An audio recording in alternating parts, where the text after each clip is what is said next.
vai haver uma mudança muito grande, não só na geografia, na topografia. O mar já não existe. Durante o milênio, então, os oceanos não existirão.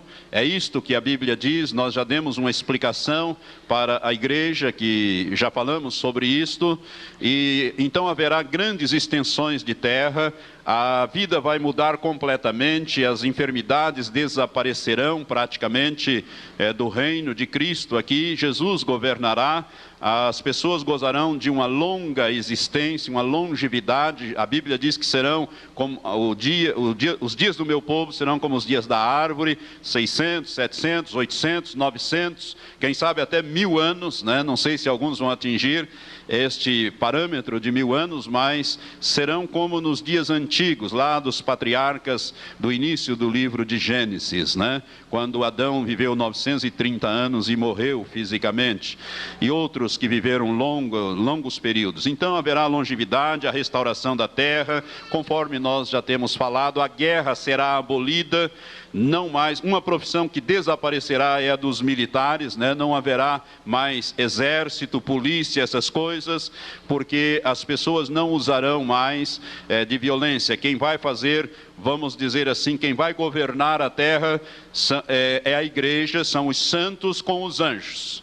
Os anjos estarão aí para impor a ordem e para estabelecer exatamente aquilo que a igreja determinar, vindo da parte de nosso Senhor e Salvador Jesus Cristo. Porque de Sião sairá a lei e de Jerusalém a revelação, a palavra do Senhor. E a terra, né, vai ser coberta, assim como as águas cobrem o mar, diz as Escrituras, a terra se encherá do conhecimento do Senhor. E haverá então uma mudança muito grande em tudo isto. E uma das coisas que vai acontecer é a vinda da cidade que a Bíblia chama de Nova Jerusalém. A palavra Jerusalém no hebraico, eu descobri há algum tempo atrás, ela é uma palavra plural, ela tem um sentido plural. É como se nós disséssemos Jerusaléns. Quando nós falamos no hebraico Yerushalayim, que é Jerusalém no hebraico, nós estaríamos dizendo Jerusaléns, porque na verdade são duas, a terrestre e a celestial, que é a Nova Jerusalém. Irmãos, a Nova Jerusalém, pela descrição da Bíblia e também pela experiência de algumas pessoas que têm publicado, que estiveram arrebatados em espírito no céu, e também pela descrição da palavra de Deus que nós lemos no início, aqui a partir do versículo 9 do capítulo 21 do livro de Apocalipse, ela é uma cidade tipo máquina, é uma cidade que vai se deslocar de onde ela está hoje, que é no terceiro céu, onde está o trono de Deus. Ela virá para a terra. Deus vai estabelecer as suas moradas com os homens. Jesus virá e os anjos virão, a igreja virão nesta Nova Jerusalém. E pela descrição, aqui diz o versículo 10, o seguinte: a cidade era quadrangular. Na visão que o anjo mostrou ao apóstolo João na ilha de Pátimos, na revelação do Apocalipse, ele diz: a cidade era quadrangular, e o seu comprimento era igual à sua largura, e mediu a cidade, isto é, o anjo mediu a cidade com a cana que tinha, e mediu a cidade com a cana, e tinha ela 12.000 estádios, e o seu comprimento, largura e altura eram iguais. Esta medida antiga, 12.000 estádios, corresponde a mais ou menos 2.400 quilômetros. Estou falando de quilômetros, não estou falando de metros. 2.400 quilômetros, para ser bem exato, é 2.413 quilômetros e meio. Então ela tem 2.400 quilômetros de largura, 2.400 quilômetros de profundidade e 2.400 quilômetros de altura. Ela é um cubo, um quadrado perfeito. Por isso que o anjo diz, na visão mostrou a João, era um quadrado, era quadrangular. Ou seja, ela é um quadrado perfeito, ela é perfeita, ela é uma cidade quadrangular, um cubo. Então, 2.400 quilômetros. Para você ter uma ideia, o pastor Aline estava me dizendo, é como se fosse de Curitiba, numa linha reta até Salvador, né? Ou Recife. até Salvador. Tem mais ou menos 2.400 quilômetros de Curitiba, numa linha reta até a cidade de Salvador, lá no Nordeste. Do sul ao Nordeste, para você ter ideia do tamanho, do comprimento, a largura e a altura, perfeito, sempre um quadrado perfeito. Um matemático norte-americano, crente, ele colocou isso no computador e andou fazendo uns cálculos. Se nós dividíssemos esta cidade quadrangular, esse quadrado, e colocássemos andares, e ela é por andar, né, porque ela é um cubo, se colocássemos andares de 16 metros cada andar, 16 metros de altura cada andar, segundo os cálculos realizados por este matemático, é possível colocar nessa cidade toda a população da terra que já existiu e que existe hoje na face da terra. Todo mundo dentro dessa cidade. É possível colocar isto fazendo andares com uma altura de 16 metros cada andar. Você já pensou que maravilha? E a descrição dela diz que ela é de ouro, né? O muro era construído de jaspe, a cidade era de ouro puro, semelhante a vidro límpido. Isso não existe ouro, esse tipo de ouro, eu disse aos irmãos quando estava lendo no início, que não existe esse tipo de ouro na terra. O ouro é um metal fosco, opaco. E aqui nós temos uma descrição de um ouro diferente, é um ouro celestial que é translúcido, ou seja, ele, vamos dizer, a luz ultrapassa, passa por ele. E ela é como um jaspe cristalino, diz o versículo 11 na parte final, né? E o seu brilho, tendo a glória de Deus, e o seu brilho era semelhante a uma pedra preciosíssima, como se fosse um jaspe cristalino. O jaspe, irmãos, é uma pedra esverdeada, e esse tipo de jaspe também não existe. E ele aqui, ele é num sentido translúcido, é como se fosse um diamante, não um diamante branco para azulado, mas esverdeado. É uma coisa gloriosa esta cidade. Esta cidade virá, parará sobre a atual cidade de Jerusalém terrestre, porque Jesus governará de Jerusalém terrestre. De Sião sairá a lei e de Jerusalém a palavra do Senhor. Essa cidade brilhando, lançando luz para todos os lados. Esta cidade é a morada, é a casa dos santos, é a morada dos santos. Ela é o lugar aonde nós vamos morar durante o milênio. Todos aqueles que tiverem parte na primeira ressurreição vão ter o privilégio de morar nesta cidade. Amém? É lá que nós vamos. Ela é de ouro puro. As suas ruas, as suas portas são de pérolas. Ela tem um muro de cerca de 65 metros de altura, ela é toda murada. Não é conforme diz aqui, essa medida de côvados aqui, 144 côvados, corresponde a 65 metros, mais ou menos.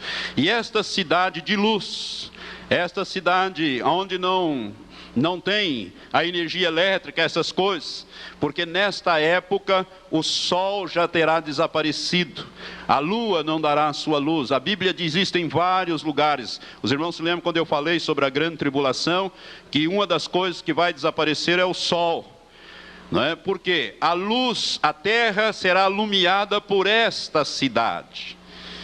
E você poderá estar pensando, bom, se ela está no espaço, em cima de Jerusalém, então vai iluminar Jerusalém e do outro lado vai ser trevas.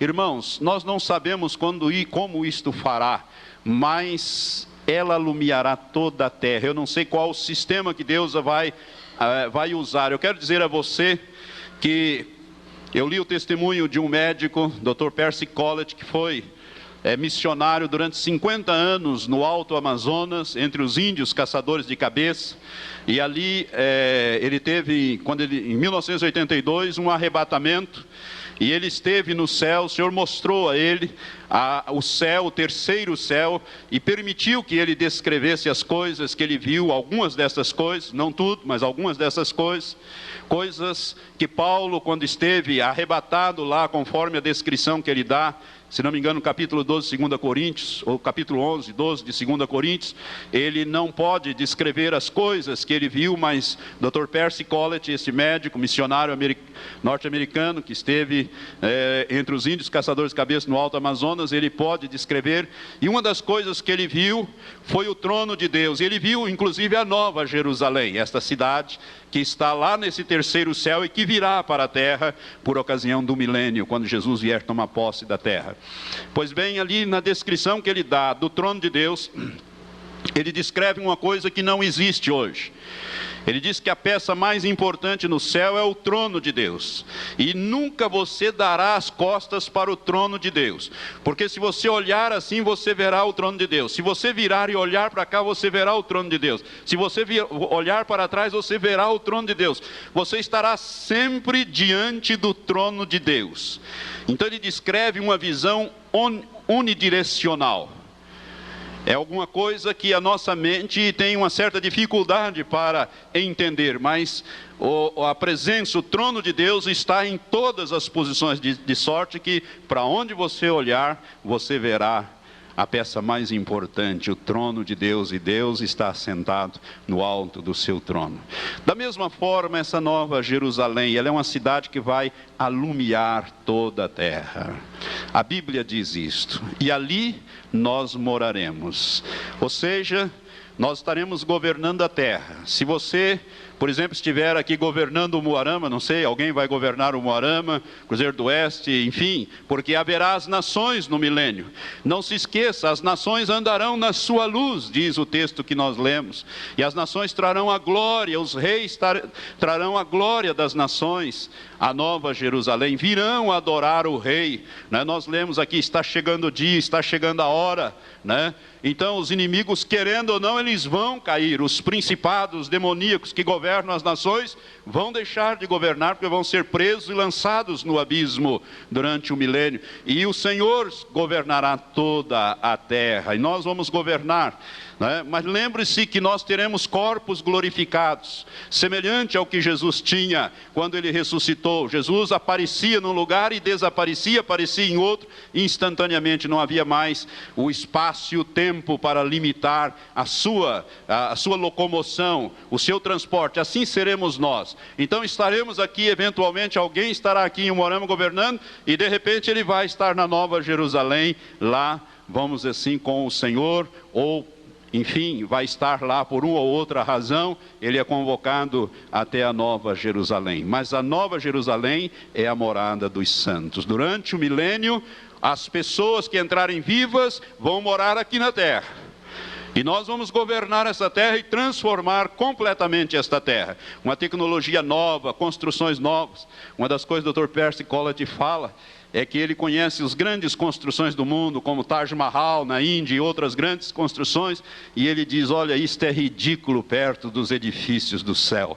Né? Isto não tem nem não tem termos de comparação, uma coisa, é como se fosse taperas perto do que existe no céu. É por isso que a Bíblia diz em Coríntios, irmãos, nem olhos viram, nem ouvidos ouviram, nem subiu ao coração do homem o que Deus tem preparado para aqueles que o amam. Amém? Então o milênio, a Nova Jerusalém estará na terra, isto é, sobre a terra, não tocando a terra, mas ela pairará sobre a terra. Ela será vista a glória do Senhor, ali estará o trono de Deus, Deus estará nela, e nela não entra ninguém que não tenha o seu nome escrito no livro da vida do Cordeiro de Deus. Não entra quem mente, por quê? Porque as pessoas ainda vão estar com a sua natureza caída, sujeitos a mentir, se quiserem mentir, o seu livre-arbítrio, não é? Então não entra ninguém impuro, e só entra lá, na verdade, quem tem o seu nome escrito no livro da vida do Cordeiro.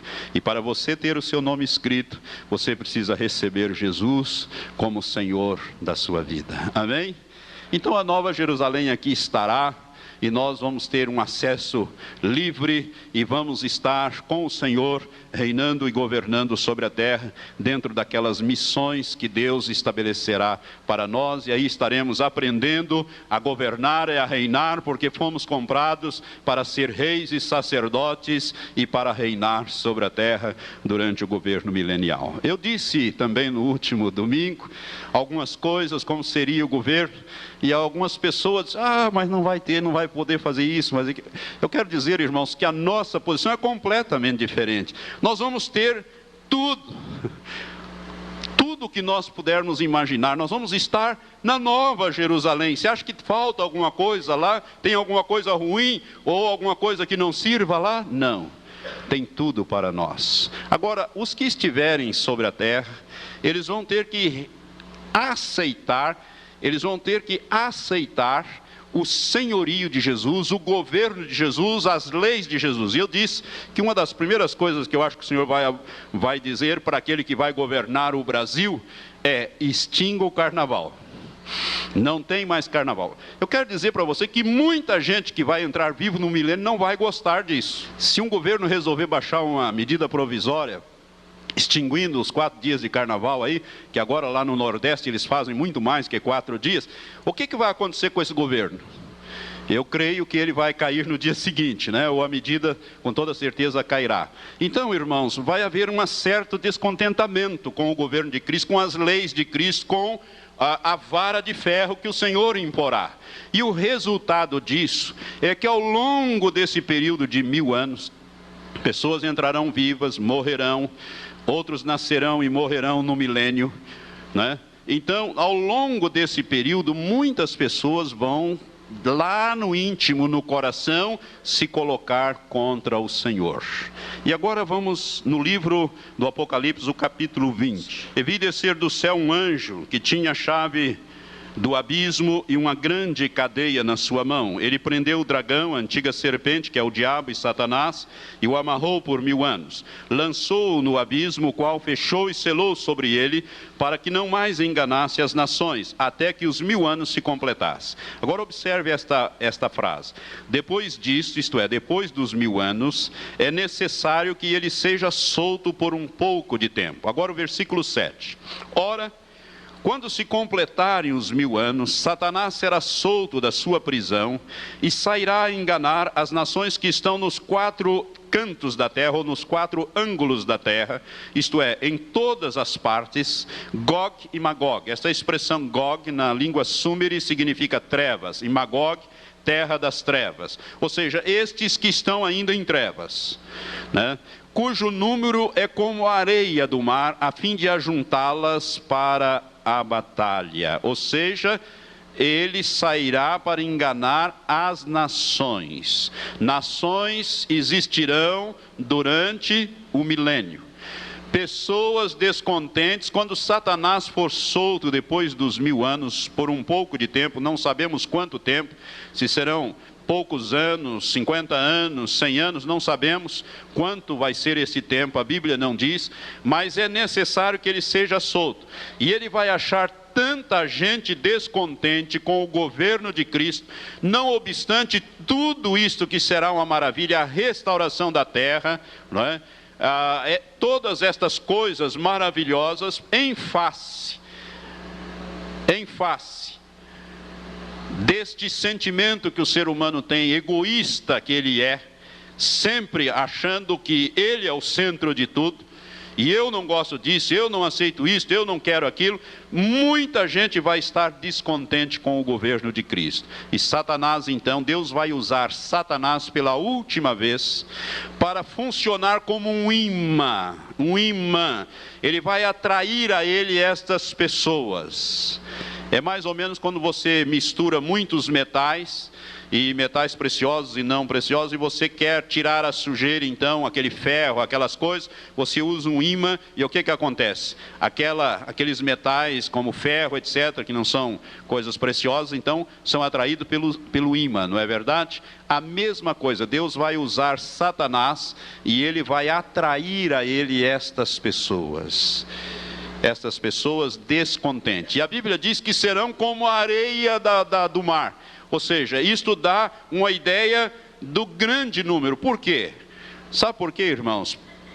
Pelo nosso entendimento, por os textos bíblicos, 2/3 da humanidade vão perecer na grande tribulação, nos juízos finais. 1/3 permanecerá e entrará vivo no milênio, ou seja, cerca de 2 bilhões, já que nós somos hoje cerca de 6 bilhões. Então 2 bilhões entrarão. Agora imagine uma terra onde é suprimido Satanás, a tentação, as doenças, as enfermidades, essas coisas são tiradas, os micróbios, bactérias, para que as pessoas possam viver longas vidas. Então as pessoas começam a gerar outros e vão gerando, né? Com 400, 500, 600 anos tem pessoas sendo geradas, né? Com 500, 600, 700 anos. E as pessoas, então, a terra vai ser totalmente repovoada em bilhões de pessoas. É por isso que ele vai achar multidões como a areia do mar dos descontentes com o governo de Cristo. Então, o que ele faz? Ele ajunta estas pessoas para uma última batalha. É interessante que a Bíblia descreve quase nada sobre esta última batalha. Aliás, Deus vai resolver este assunto de uma maneira rápida e completa e definitiva. Diz aqui o texto no versículo 9: e subiram sobre a largura da terra, isto é, em todas as extensões da terra, e cercaram o arraial dos santos e a cidade querida, ou seja, Jerusalém terrestre. Novamente Jerusalém como centro de toda a discórdia. Mas a Bíblia diz aqui: mas desceu fogo do céu e os devorou. Ou seja, Deus vai fazer descer fogo do céu e limpar aquela situação. Liquida o assunto. Resolve o problema de vez. Porque a rebelião é uma coisa muito séria. A rebelião é mais do que um pecado, ela é um princípio, é o princípio de Satanás. Sabe, irmãos, pecado, Deus vai trabalhando na nossa vida, Deus é longânimo, é paciente, Ele vai dando oportunidade, Ele vai falando para que você conserte, para que você arrependa, para que você ponha em ordem, enfim, Ele vai te dando oportunidade, porque o pecado é uma circunstância na nossa vida, é alguma coisa que pode ser até acidental na nossa vida, mas a rebelião é uma questão de princípio.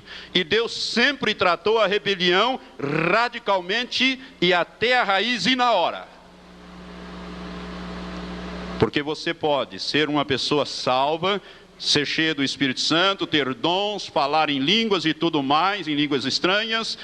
Mas se você for rebelde de coração, você tem o princípio de Satanás atuando em você, e Satanás te tem na palma da mão. A hora que ele quiser, está na palma da mão dele, porque em você opera o princípio da rebeldia e da rebelião. Cuidado! O maior princípio que existe no universo é o princípio da autoridade. E a autoridade só se estabelece mediante a obediência. Por isso é que a Bíblia diz que Jesus foi obediente até a morte, morte de cruz. Não existiria cruz se não fosse o princípio da obediência. Ou melhor, o princípio da autoridade estabelecida pela obediência de Jesus até a morte e morte de cruz.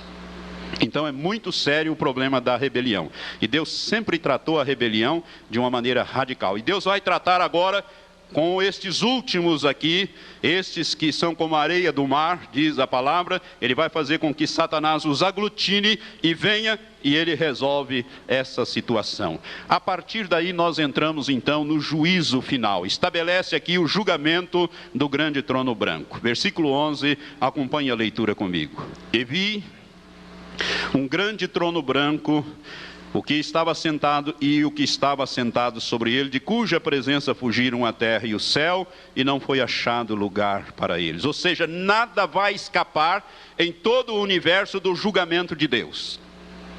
É este o sentido. Nada vai ficar encoberto. tudo vai ser trazido a julgamento.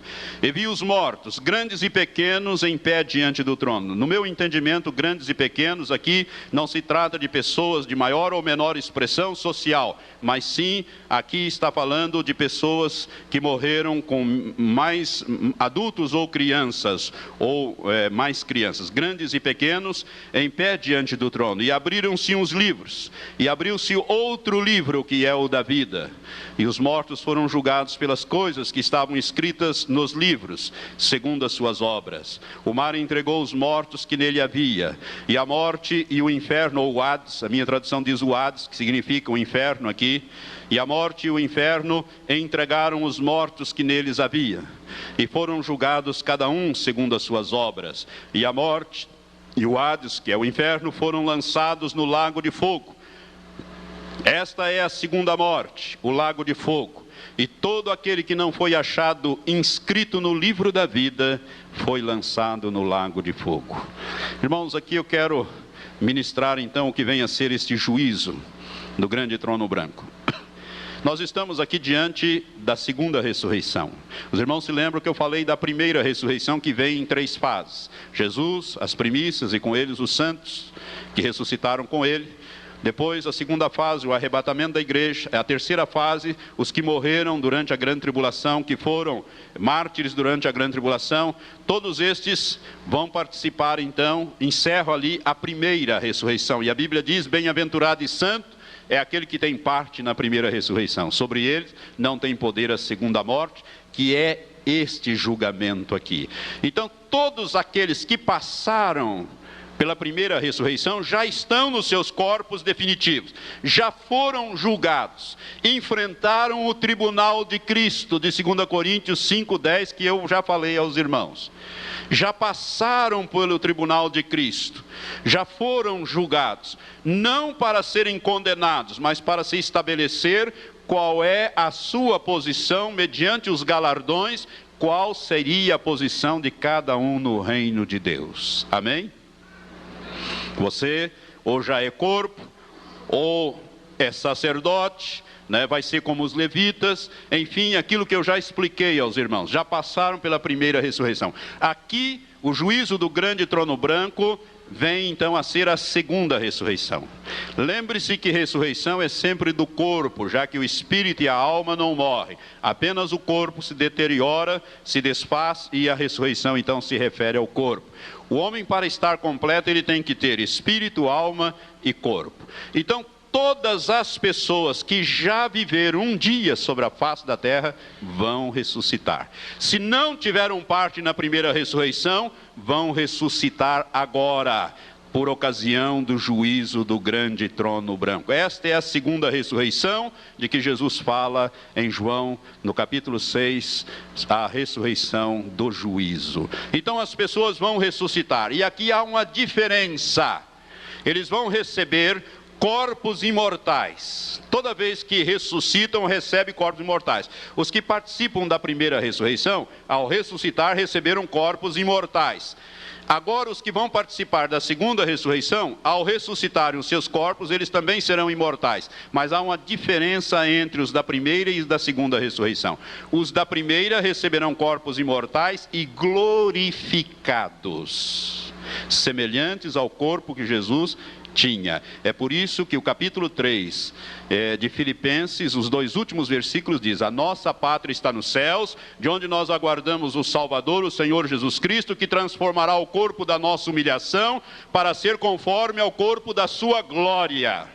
Ou seja, os que participaram da primeira ressurreição têm os seus corpos glorificados. Entenderam? Os que vão participar desta, não. Vão receber corpos imortais, mas não glorificados, mas imortais. Por quê? Porque vão ter que ficar completo, espírito, alma e corpo, para serem lançados no lago que arde com fogo e enxofre, onde serão atormentados eternamente. Terão que estar lá. Deus não vai lançar só a alma e o espírito lá, Ele vai ressuscitar o corpo, fazer a pessoa ficar completa novamente, e para suportar aquilo lá tem que ser um corpo imortal. mas não glorificado, porque ele não vai participar da glória de Deus, do reino de Deus. Ele vai receber agora um corpo para juízo. Estes livros, se você prestou atenção aqui na leitura, a Bíblia diz que abriram-se os livros. O versículo 12, segunda parte diz: e abriram-se uns livros, e abriu-se outro livro, que é o da vida. E os mortos foram julgados pelas coisas que estavam escritas nos livros, segundo as suas obras. Então, irmãos, nós vamos ter aqui o julgamento.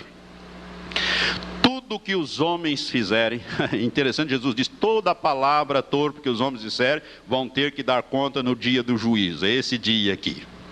Tudo que você diz, tudo que você fez, você não, nós, vamos dizer assim, irmãos, nós não, nós já estaremos lá na Nova Jerusalém, a nossa situação é, mas tudo que aqueles que ficaram para trás e não enfim, aqueles que vão participar dessa segunda ressurreição, tudo que foi dito, tudo que se fez, estão escritos nestes livros, vão ser julgados segundo as suas obras.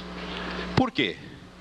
Porque o lago que arde com fogo e enxofre, que é um lugar definitivo, que não tem ninguém ainda lá, os dois que vão inaugurar o lago que arde com fogo e enxofre, preparado para o diabo e seus anjos, os dois que vão inaugurar são o anticristo e o falso profeta.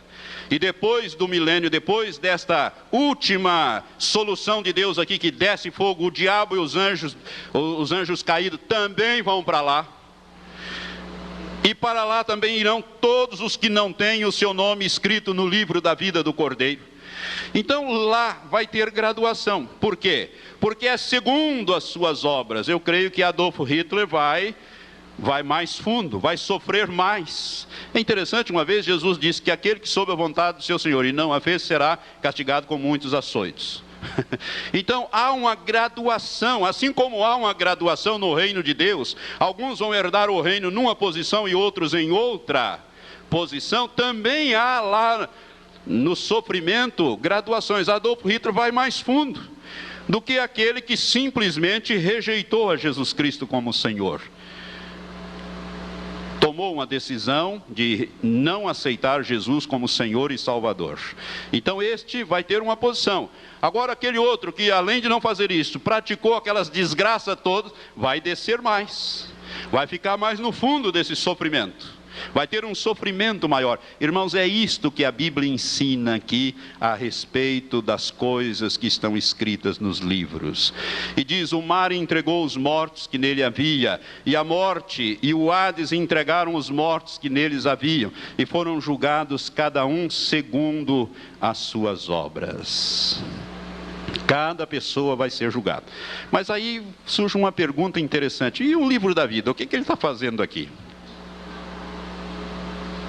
Não é a ressurreição do juízo? É. Juízo não significa condenação. Significa condenação, mas também pode significar salvação. Juízo é julgamento. Esta é a ressurreição do julgamento. As pessoas serão julgadas e estabelecidos o grau de punição dessas pessoas. Isto para aqueles que foram condenados, eternamente condenados e lançados no lago de fogo. Mas o livro da vida está aqui, por quê? Porque haverá pessoas que não vão parar no lago de fogo, ao contrário, vão receber o reino de Deus que está preparado desde a fundação do mundo. Pessoas vão entrar vivas no milênio, irmãos, e vão receber o senhorio de Cristo sobre as suas vidas. Vão receber Jesus como Senhor. Portanto, elas serão, entre parênteses, se nós pudéssemos colocar assim, salvas. Isto é, herdarão o reino, mas num nível não de corpo, nem sacerdotal. Elas herdarão a terra, vão herdar o reino de Deus num outro nível. Aqueles 30% que eu lhes falei da parábola, daquele que produziu 30, 60 e 100, que eu já falei para os irmãos. Então, pessoas vão entrar vivas no milênio, vão receber o senhorio, vão ser alcançadas e colocadas no reino. Outras vão nascer no milênio, vão ser também salvas, vamos dizer assim, isto é, vão herdar o reino de Deus. Por isso o livro da vida está aqui, colocado para que as pessoas sejam julgadas e colocados os seus nomes ali no livro da vida do Cordeiro. Ele aparece aqui com esta razão. E aqui eu vou dizer uma coisa que os pastores não gostam muito de falar, mas eu sinto que devo dizer, e se você, meu irmão, que é crente há muito tempo, não aceitar isto, por gentileza, por favor, coloque isso na prateleira. Quem sabe você ainda não atingiu a maturidade ou o entendimento necessário para compreender isto. Mas, irmãos, eu creio, porque a Bíblia diz, e eu vou mostrar os textos, que haverá salvação, isto é, haverá pessoas que vão herdar o reino de Deus, em função das obras que fizeram. Mas a salvação não é pela graça? A salvação é sempre pela graça. Mas existem pessoas que nunca ouviram falar do Salvador. Tem pessoas que morreram, morreram, sem nunca ouvir falar que Jesus Cristo um dia veio à terra para buscar e salvar os que estavam perdidos. Você entende isto? Existem muitos índios que nunca ouviram falar, mesmo desde os séculos, desde que Jesus veio. Quantos milhões de pessoas morreram e hoje ainda morrem sem ouvir falar de Jesus nestes países muçulmanos, nesses países comunistas como a China, que nascem e morrem sem nunca ouvir falar. Deus vai ter que julgar estas pessoas por um critério. E aqui eu creio que é o critério das obras. Por isso também o livro da vida está aqui e as pessoas vão ser julgadas segundo as suas obras para herdar o reino. Para herdar o reino. É claro que num outro nível. Só que a salvação pelas obras é preciso tomar muito cuidado. Porque é como se você colocasse em dois pratos da balança, as obras boas e as obras ruins. O do crente, quando ele é pesado nas suas obras, né? Lá no juízo que nós falamos, o tribunal de Cristo, é para estabelecer o galardão. O tal será salvo nem que seja pelo fogo, pois não queima o fundamento que é Jesus Cristo. Queima toda aquela obra que ele fez de madeira, de palho, de feno, ou seja, não construiu com prata, ouro e com pedras preciosas, e sim com madeira, palho e feno. Então aquilo ali é para galardão, para estabelecer a posição dele no reino. Agora aqui não, aqui é para salvação. Mas pastor, pessoas poderão ser salvas pela obra? Eu vou mostrar, irmãos, alguns textos. Esse texto aqui, na revelação do Apocalipse, diz que as pessoas serão julgadas segundo as suas obras. Está entendendo? A morte, que é um lugar, deu os mortos que nele havia, porque a morte retém pessoas. O inferno também deu, né? Enfim, o mar trouxe lá, e todos vão ser julgados agora. Esses que não participaram da primeira ressurreição vão ser julgados agora. Então vamos ver se há salvação. Quando Jesus, Mateus 24, Mateus 25, Jesus está falando ali Jesus está falando aqui em Mateus 25 do sermão profético. E Jesus está concluindo o sermão profético e ele fala a respeito da vida eterna e do castigo eterno no versículo 31 do capítulo 25 de Mateus. Eu quero que você preste bastante atenção nesta leitura. A maioria dos teólogos dizem que não é assim, mas este é o meu entendimento e eu, por uma razão de sinceridade, devo dizer aos irmãos o que penso. Capítulo 25, versículo 31 de Mateus diz assim, Jesus falando: quando, pois, vier o Filho do Homem na sua glória e todos os anjos com ele, então se assentará no trono da sua glória e diante dele serão reunidas todas as nações. Irmãos, é este período do grande trono branco aqui, ó. Diante dele serão reunidas todas as nações. Isso aqui é depois do milênio. E ele separará uns dos outros, como o pastor separa as ovelhas dos cabritos. E porá as ovelhas à sua direita, mas os cabritos à esquerda. É bom que você seja ovelha, se você estiver participando desse julgamento. Se for cabrito, você está perdido. Vai para o lago de ar com fogo e enxofre. Mas vamos ver aqui o que Jesus diz. E porá as ovelhas à sua direita e os cabritos à esquerda. Então dirá o rei aos que estiverem à sua direita: vinde, benditos de meu Pai, possuí por herança o reino que vos está preparado desde a fundação do mundo. Porque tive fome e me destes de comer, tive sede e me destes de beber, era forasteiro e me acolheste, estava nu e me vestistes, adoeci e me visitaste, estava na prisão e foste ver-me. Então os justos lhe perguntarão: Senhor, quando te vimos com fome e te demos de comer, e com sede tivemos de beber? Quando te vimos forasteiro e te acolhemos, ou nu e te vestimos? Quando te vimos enfermo ou na prisão e fomos visitar-te?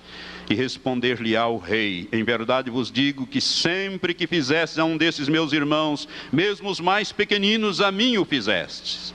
Então dirá também aos que estiverem à sua esquerda: apartai-vos de mim, malditos, para o fogo eterno, preparado para o diabo e os seus anjos. É o lago que arde com fogo e enxofre. Porque tive fome e não me destes de comer, tive sede e não me destes de beber, era forasteiro e não me acolheste, estava nu e não me vestiste, enfermo e na prisão e não me visitastes. Então também estes perguntarão: Senhor, quando te vimos com fome ou com sede, ou forasteiro, ou nu, ou enfermo, ou na prisão, e não te servimos? Ao que ele lhes responderá: em verdade vos digo que, sempre que o deixastes de fazer a um destes mais pequeninos, deixastes também de o fazer a mim. E irão estes para o castigo eterno, mas os justos para a vida eterna. Irmãos, se você prestou bem atenção, este julgamento aqui é por obras. Preste atenção. As pessoas vão ser impactadas, os que estão à direita, vão dizer: mas Senhor, nós nunca te vimos, nós nem sabíamos que o Senhor existia. Mas Jesus disse: mas você me deu. Quando você fez a alguém, quando você praticou esta boa obra, você estava fazendo para mim. Mas eu não sabia, eu nem te conhecia, eu nunca te vi, eu nunca te vi. Enquanto que os outros vão dizer: mas nós também não te vimos. Ele disse: mas você deixou de fazer, e você deixou de fazer a mim. Isso aqui é salvação por obras. Só que o critério da obra é muito perigoso. Por isso é melhor você aproveitar o período da graça, porque a graça, veja bem, você pode colocar uma jamanta de pecado de um lado, e Deus põe o peso da graça, e a graça sobre ela pesa mais do que todo aquele pecado. Pela graça sois salvos por meio da fé. Aleluias. Isso não vem de vós, é dom de Deus, não vem das obras, para que ninguém se glorie. Porque você não faz salvação para a obra. O espírita se engana quando ele quer atingir o céu mediante as boas obras.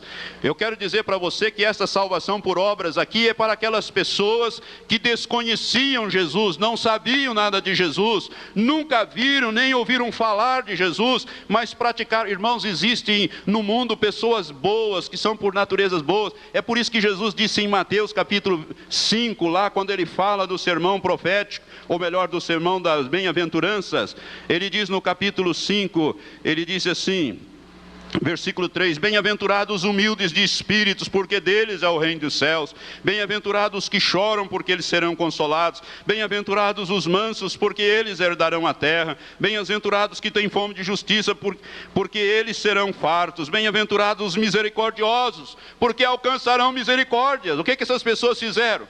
Ajudaram os outros, exerceram misericórdia, deram comida, deram vestido, foram visitar, foram pessoas boas, misericordiosas. Estes alcançarão misericórdia. Deus vai dar o reino para eles, o reino que está preparado desde a fundação do mundo. Porque tive fome e me destes de comer. Nós não conhecíamos o Senhor, nem sabia, vão dizer aqueles. Nós nem sabíamos que o Senhor existia. Irmãos, há salvação pelas obras, mas por esse critério. Agora veja bem, a inclinação do homem é sempre má, né? Na verdade, nós fazemos mais coisas erradas do que boas. Por isso é meio perigoso. Mas Deus vai julgar as pessoas que não o conheceram por um critério. E Jesus disse que o critério é este. E o apóstolo Paulo, inspirado pelo Espírito Santo, em Romanos capítulo 2, abra sua Bíblia, ele fala também sobre este mesmo assunto. E eu dou graças a Deus que Paulo diz: segundo o meu evangelho. Ele encerra dizendo: segundo o meu evangelho. Então não é segundo o evangelho do pastor Valtenir, é segundo o evangelho de Paulo, que ele recebeu do Senhor Jesus Cristo.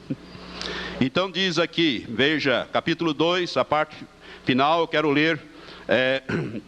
a partir do versículo 11 diz assim: pois para com Deus não há acepção de pessoas. Ou seja, Deus não faz acepção de pessoas. Agora continua dizendo o versículo 12: porque todos os que sem lei pecaram, sem lei também perecerão. E todos os que sob a lei, isto é, debaixo da lei pecaram, pela lei serão julgados. Pois não são justos diante de Deus os que só ouvem a lei, mas serão justificados os que praticam a lei. Agora preste muita atenção no que está escrito aqui. Porque quando os gentios, isto é, os estrangeiros, os que não conheciam a lei de Deus, quando os gentios que não têm lei fazem por natureza as coisas da lei, eles, embora não tendo lei, para si mesmos são lei, pois mostram a obra da lei escrita em seus corações, testificando juntamente a sua consciência e os seus pensamentos, quer acusando-os, quer defendendo-os, no dia em que Deus há de julgar os segredos dos homens, por Cristo Jesus, segundo o meu evangelho. Que dia que Deus vai julgar os segredos dos homens? No dia do juízo do grande trono branco. É ali que Deus vai pesar as coisas. É por isso que o livro da vida está lá.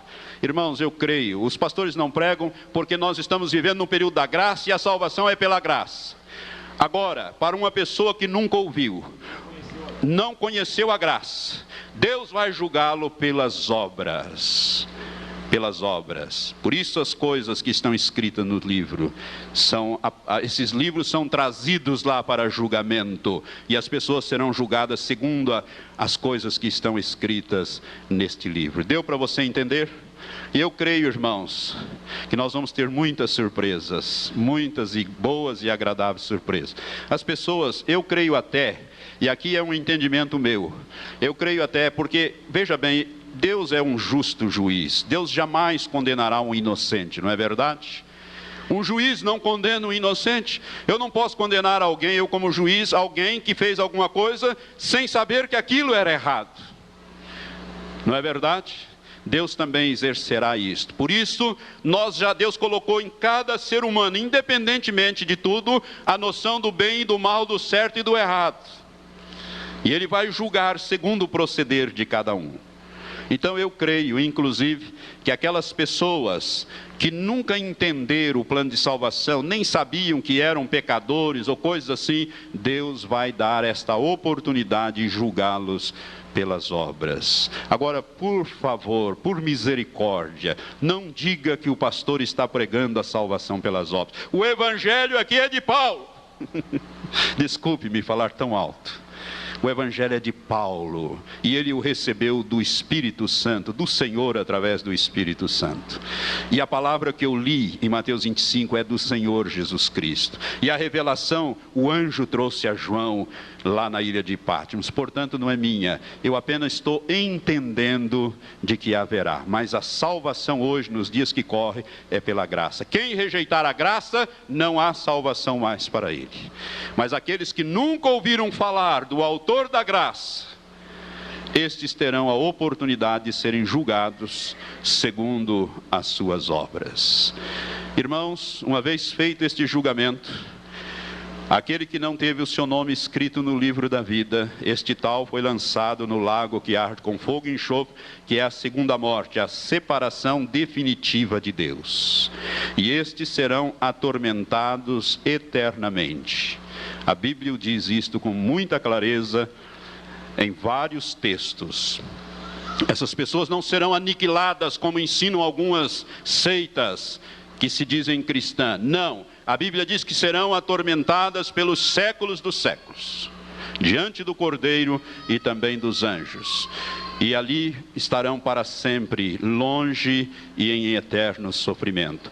A morte vai deixar de existir, ele é o último inimigo a ser vencido. A Bíblia diz aqui que a morte e o inferno deram conta dos mortos que neles havia, foram todos julgados, e o versículo 14 do capítulo 20 de Apocalipse diz: e a morte e o Hades, que é o inferno, foram lançados no lago de fogo. Esta é a segunda morte, o lago de fogo. E todo aquele que não foi achado inscrito no livro da vida, foi lançado no lago de fogo. Agora você vai entender 1 Coríntios 15. Abra lá e em pé vamos ler esta escritura. 1 Coríntios capítulo 15, a partir do versículo 20, que nos fala da ressurreição. Eu quero os versículos mais para frente, mas vou pegar do versículo 20. Diz assim: mas na realidade Cristo foi ressuscitado dentre os mortos, sendo ele as primícias dos que dormem, isto é, dos que morreram. Porque assim como por um homem veio a morte, também por um homem veio a ressurreição dos mortos. Aleluias.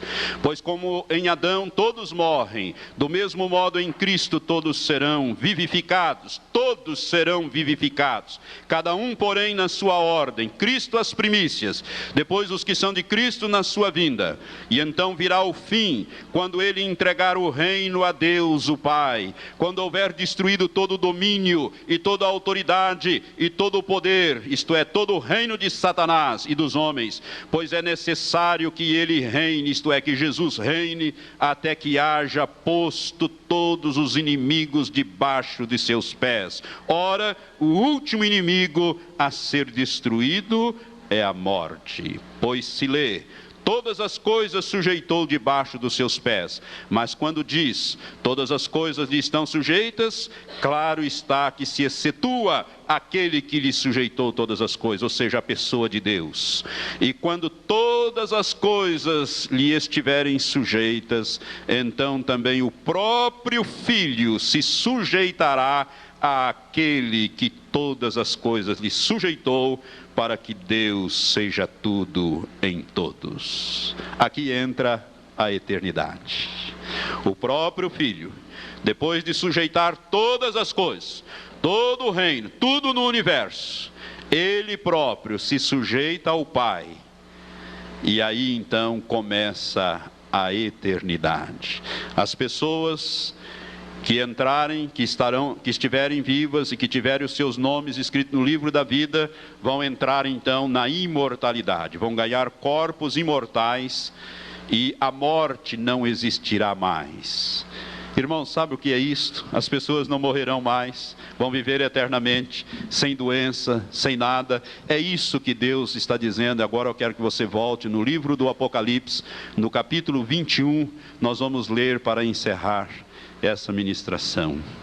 Capítulo 21 diz: e vi um novo céu e uma nova terra, porque já se foram o primeiro céu e a primeira terra, e o mar já não existe. Deus, através de Jesus, restaurou tudo. E vi a santa cidade, a nova Jerusalém, que descia do céu da parte de Deus, adereçada como uma noiva, ataviada para o seu noivo. E ouvi uma grande voz vindo do trono, que dizia: eis que o tabernáculo de Deus está com os homens, pois com ele habitará, e eles serão o seu povo, e Deus mesmo estará com ele. Ele enxugará de seus olhos toda lágrima, e não haverá mais morte, porque a morte foi destruída.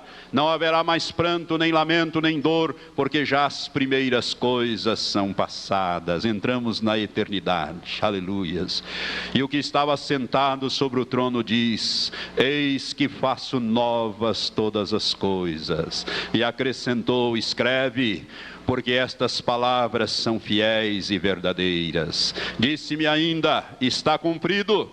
Eu sou o Alfa e o Ômega, o princípio e o fim. E quem tiver sede, de graça lhe darei a beber da fonte da água da vida. Aquele que vencer herdará estas coisas, e eu serei seu Deus, e ele será meu filho. Mas quanto aos medrosos ou tímidos, covardes, e aos incrédulos, e aos abomináveis, e aos homicidas, e aos adúlteros, e aos feiticeiros, e aos idólatras, e a todos os mentirosos, a sua parte será no lago ardente de fogo e enxofre, que é a segunda morte. Que Deus possa abençoar esta revelação escriturística no seu coração. Você entendeu o que vem a ser o milênio? Quando então aqui nós entramos na eternidade, Jesus se submete ao Pai, e ali há uma perfeita unidade, e todo o reino de Deus. Aí, irmãos, a nova Jerusalém deixa a terra, volta ao terceiro céu. Lá é a casa do Pai, onde nós temos as nossas mansões que Jesus foi preparar. Oh, aleluias! E lá nós estaremos para sempre com o Senhor. A terra será... Os homens imortais herdarão a terra. Aqueles que entraram na imortalidade. Aqueles que herdaram o reino de Deus a nível de terra. Davi será rei eternamente. Não haverá aí mais nações, mas apenas o povo do Senhor a nível de terra. E nós estaremos nos céus de Deus, na casa do Pai, e dali estaremos governando todo o universo que Deus criou com o propósito de que nós o administrássemos. Amém? E aí estaremos, como diz o Senhor, como diz a Bíblia, para sempre com o Senhor. Oh, Maranata, ora vem, Senhor Jesus. Você pode dizer Maranata? Diga, Maranata. Ora vem, Senhor Jesus. Pai, eu quero abençoar o teu povo com esta revelação do milênio. Aquele período glorioso em que o Senhor estará aqui, nós com o Senhor governando esta terra. Senhor Jesus, Maranata, vem, abrevia, ó Pai, estes dias, consuma a tua obra de salvação nestes dias finais, ó Pai, e prepara o teu povo para subir, para estarmos para sempre com o Senhor. Pai, eu quero também apelar, ó Deus, convence os corações presentes que ainda não fizeram a sua decisão. Ó Deus, que ainda hoje possam fazê-la, entregando as suas vidas a Jesus e fazendo uma aliança de vida eterna com Ele. Em nome de Jesus, Pai, nós assim imploramos diante de Ti, ó Pai. Assim nós suplicamos pela salvação dos que nos têm acompanhado nesta ministração, em nome de Jesus. Amém, Senhor.